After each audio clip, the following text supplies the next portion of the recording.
Colin Adamo is a grad student studying clinical psychology. He also educates kids about sex. When he first started going to classrooms and talking to students, he noticed he was usually the only cis male sex ed teacher. There was something that I could provide to the young men in the classroom that maybe others couldn't. Validation of their experience, to be like, I know where you're coming from. And a lot of the materials that we produce don't often feel like they really take into account the perspective of young men or like all the cultural factors that they have to navigate that are really challenging. Stereotypes like having to be straight and mistreating women to be a real man put a lot of pressure on teenagers to engage in risky or abusive behavior, but they're rarely acknowledged in health curriculums or even in conversations at home.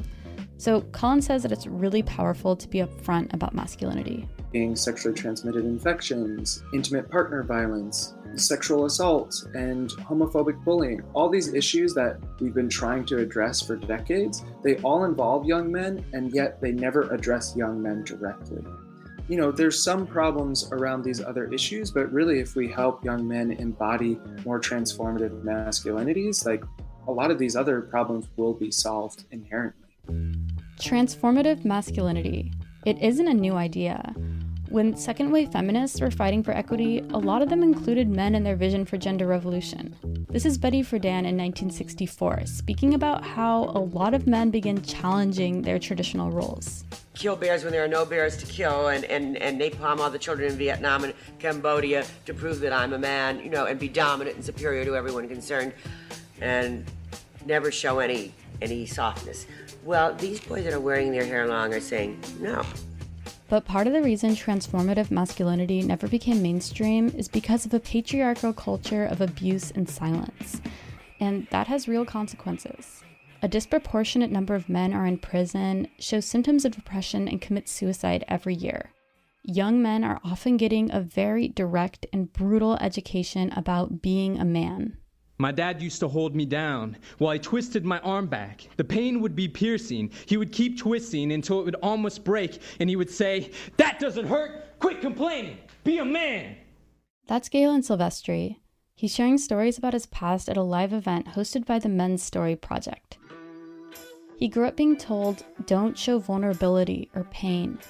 Physically hurt others before they hurt you. He suffered years of abuse and also abused others. And after years of therapy and community support, he was able to change. It is time for men to tell their stories, for men to tell the truth about being men and begin the healing process, because there is no need for this pain. This legacy must not continue. Josie Lurer, a health researcher, founded the Men's Story Project 14 years ago after leading studies on adolescent sexual health and facilitating an HIV support group. Back in 2008, there was very little by way of public dialogue on how it is that boys and men are taught, raised, pressured, socialized to be quote-unquote men. Lurer says storytelling encourages men to let go of their suffering that's tied to the fear of not being man enough. She believes men need spaces for solidarity and compassion, the freedom to show that being a man can mean anything you want it to be, whether it falls inside traditional gender roles or not. I think there are as many ways to be a male-identifying human being as there are male-identifying human beings in the world.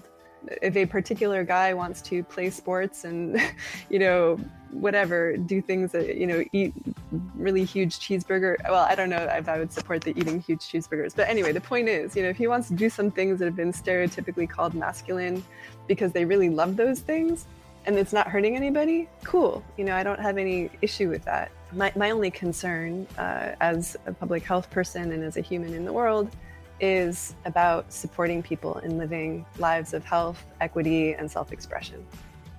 This kind of philosophy isn't telling men they're not allowed to be masculine. On the contrary, it's affirming that anyone can be a man. There are infinite ways to be one, and that healthy versions of masculinity support health and equality for all people. For Philosophy Talk, I'm Ariella Markowitz.